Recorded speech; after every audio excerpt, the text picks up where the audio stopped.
Attorney Cristina Conti, ang Assistant to Counsel dito po sa usapin po ng kinakaharap na kaso ng dating Pangulong Duterte sa ICC. Magandang gabi po dyan sa inyo, Attorney. Magandang gabi at Opo. magandang umaga pala sa Pilipinas. Opo, thank you.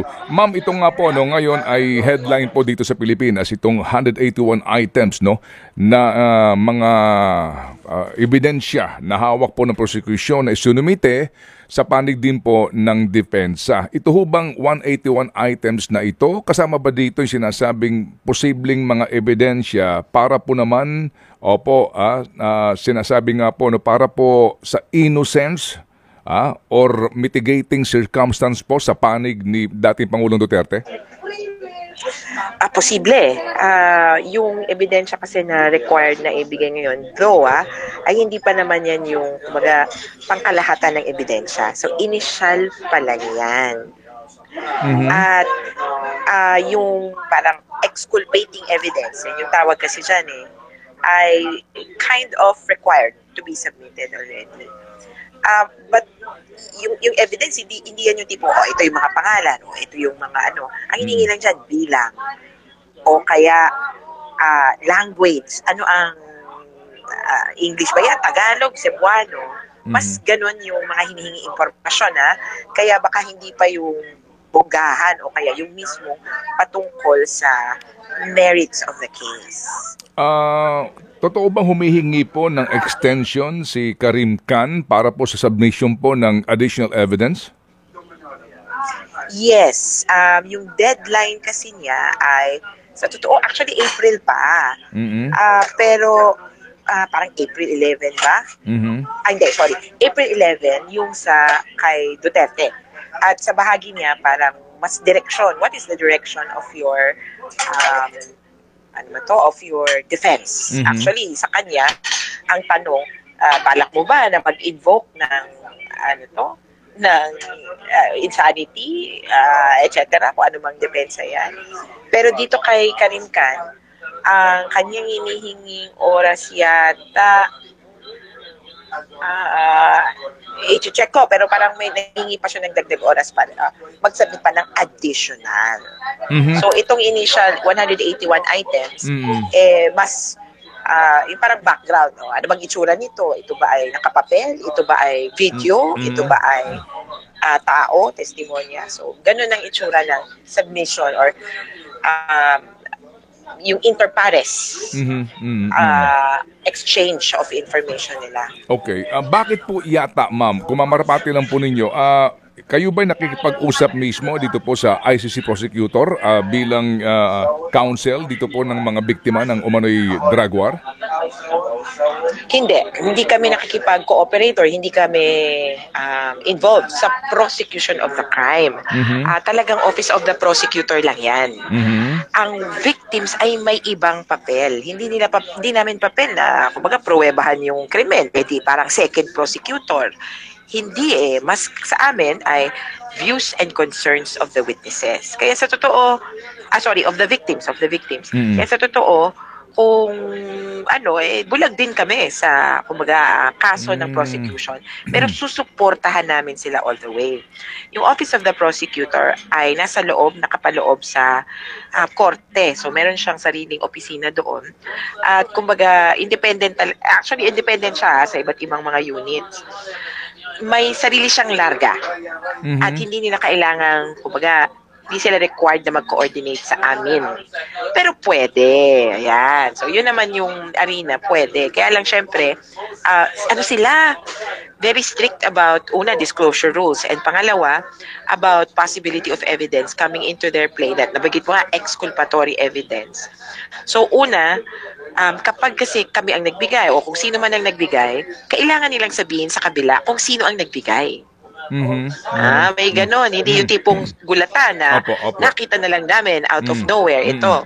Kailangan may source para ma-vet din nung kabila. Kaya delikado yan, lalo na kung confidential yung information o kaya yung may hawak ng impormasyon, walang may kilala, tapos biglang hihingin yon kung sino ang may hawak. Then pangalawa, yung exculpatory evidence, lagi-lagi yung ini-invoke na. Alam mo yung, ewan ko pero kung minsan dito sa Pilipinas, kapag palagay mo hindi makakabuti sa kliyente mo, hindi mo nilang sinasabi sa kabila. Parang gano'n na, hayaan mo siyang kunin yan.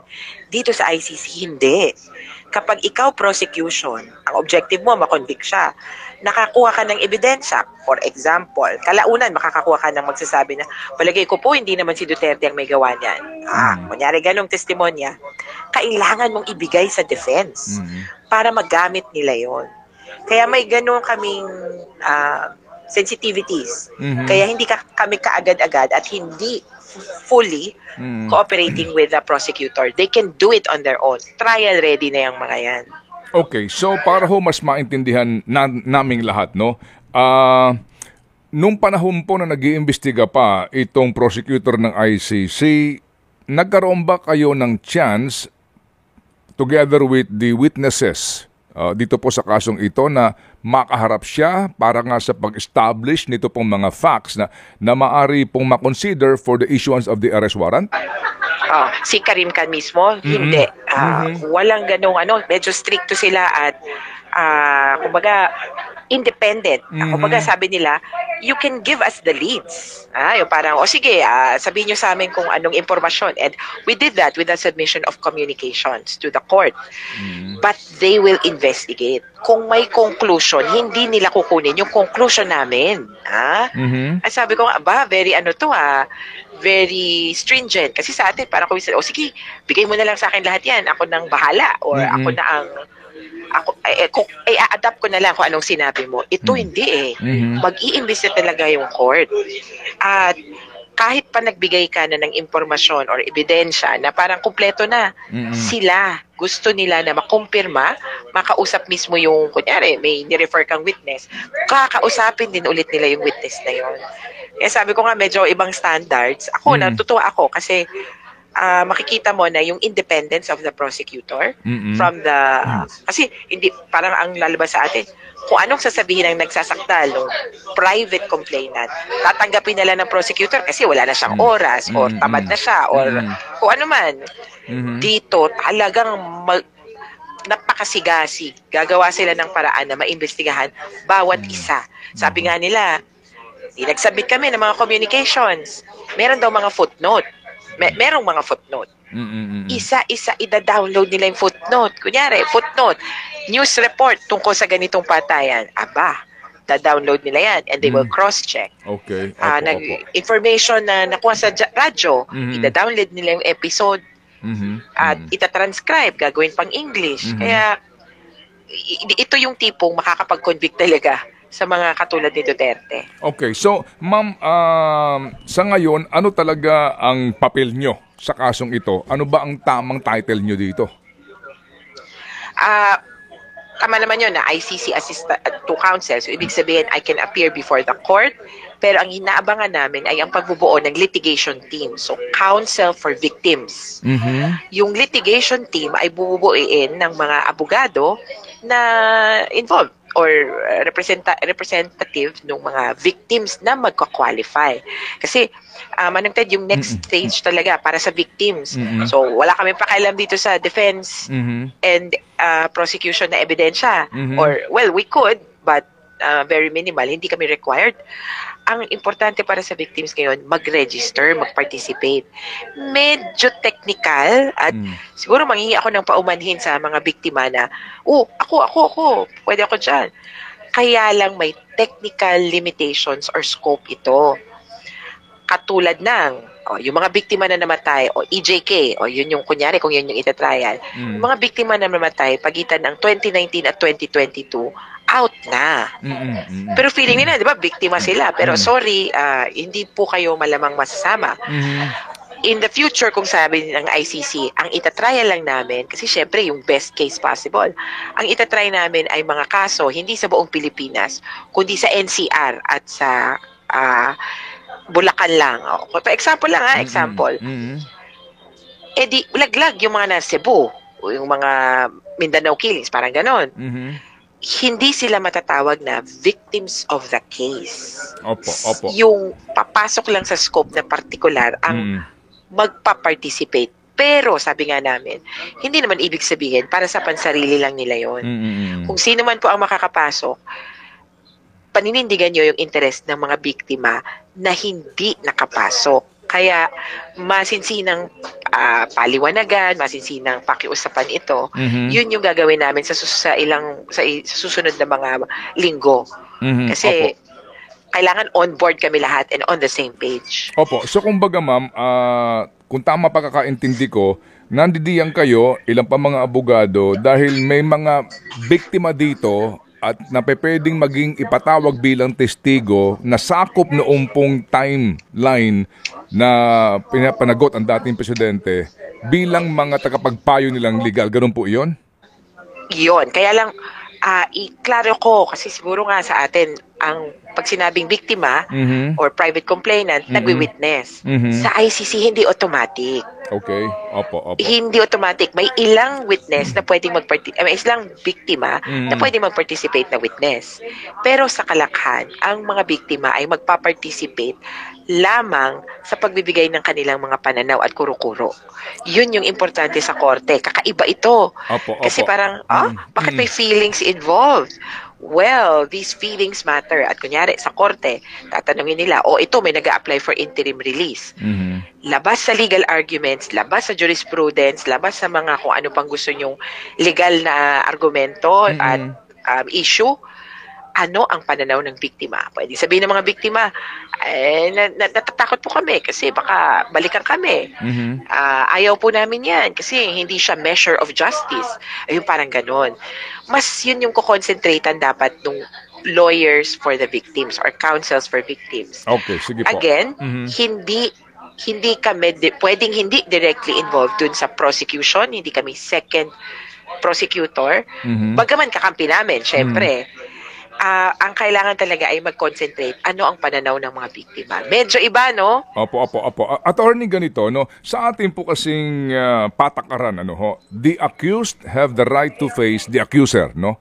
So, dyan ho ba ganun din kapag ito lang po, no, theoretical, no? Kung doon sa iniharap na mga ebidensya ng prosecution at mga posibleng testigo, kung ilalabas man po ito eventually, maaari sabihin po ng depensa na itong si Juan de la Cruz na nagsasabi na kasama siya sa mga testigo noong 43 deaths na binabanggit na sakop ng timeline na ito. Gusto ko itong makaharap dito sa husgadong ito. Pwede po yun? Yes. Yun naman talaga, the right of the accused to controvert evidence and to confront the accuser is sacred. Okay. Pero meron niyang mga syempre minsan biktima yung haharap. Para din sa ICC, malaki din ang premium at malaki ang pagtingin nila na ang biktima kapag kinaharap yung accuser, baka matrauma.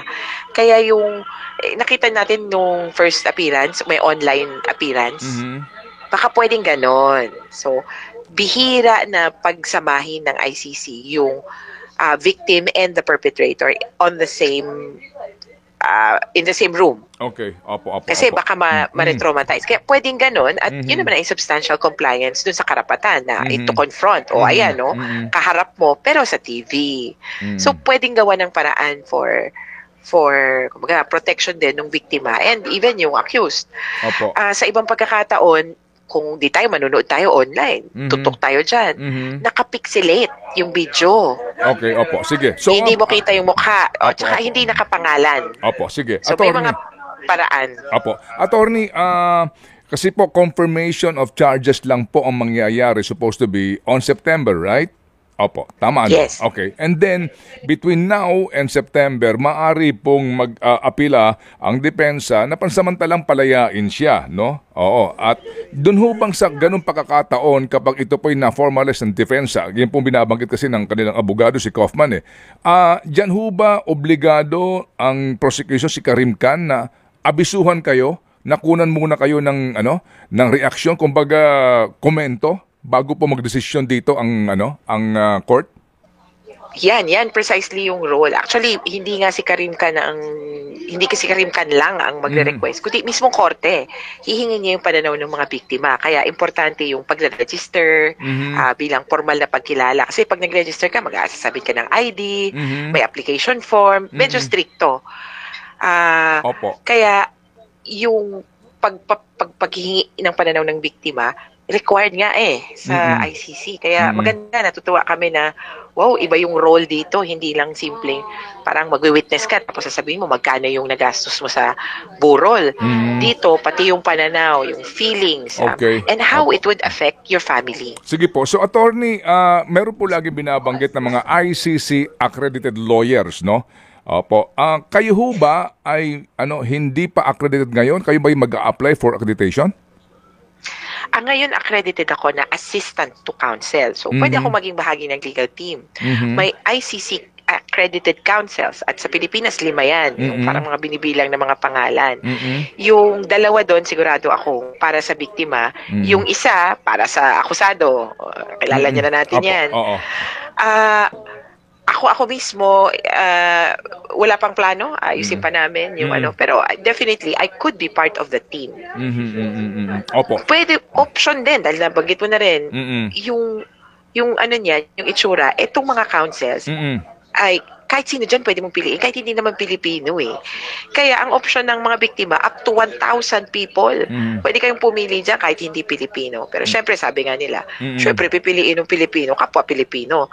Tingnan nyo nga, wala tayong Filipino lawyer, mukhang gano'n, no? Na sa trial ni Duterte, kasi si Duterte mismo pumili ng British-Israeli. So yung biktima, di maganda namang piliin niya Pilipino. Opo. Si Las Cañas at si Matubato ngayon, if you're at liberty to tell us, sigurado sila na testigo dito at may Filipino lawyer po na kumbaga kanilang kaugnayan dito? O mismo na po itong si Karim Khan? Ako, tingin ko si Karim Khan, kumbaga prosecutor ang in charge dyan. They could be represented by counsel. Pero kahit na whether registered with the court or not, kumbaga para may advisor sila. Pero yung mag-handle sa kanila, sa pagpipresenta sa kanila, ay yung ICC prosecutor. So, na-cover na yan. And ako, sabi na natin, 80% sure na magtitistigo sila. Sila na rin na kasi yung umamin di ba? Na nasa ICC custody sila at uupo ng stand. Opo. Ito hong 181 items na binabanggit, medyo hindi siya ganun kadetalyado 181 items, kasama na dito yung list ng mga testigo?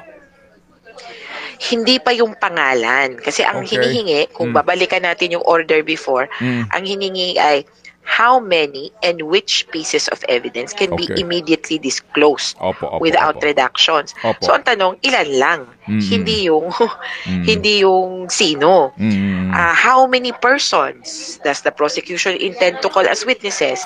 Hindi mga pangalan. How many witness statements ang ibibigay? So ano pa lang to, initial. Tapos yun nga, anong language?